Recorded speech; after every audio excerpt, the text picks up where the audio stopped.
Hi, let's take a look at the user interface for the Box Sash tool.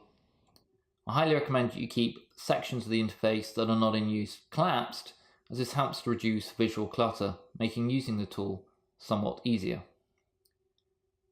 Let's start with opening. First, we can set the height of the window and its width. You're guaranteed that these values will not be changed by any of the other attributes. So you can consider these to be the ground truth if you like. Next, we have attributes for setting the appearance of the frame itself, including things such as the height of the frame and the size of the beads that surround the sashes within the window.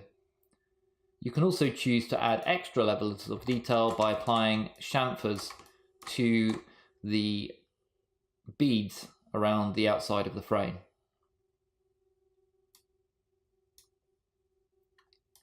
Next up, we have the sash attributes.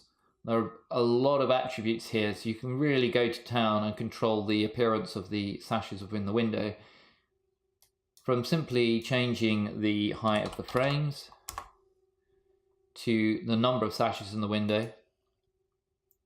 You can also control various glazing parameters, and also just like with the main window frame, you can also control the level of detail in the sashes themselves using or applying various chamfers to various points around the frame.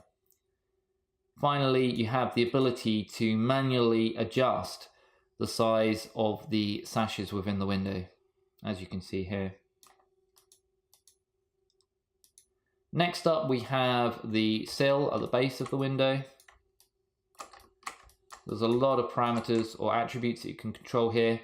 And just like with the frame and the sashes, you can also apply an extra level of detail by adding chamfers and bevels to the sill.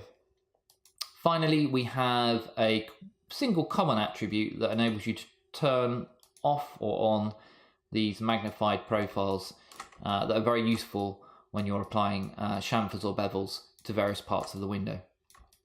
Okay, that's it.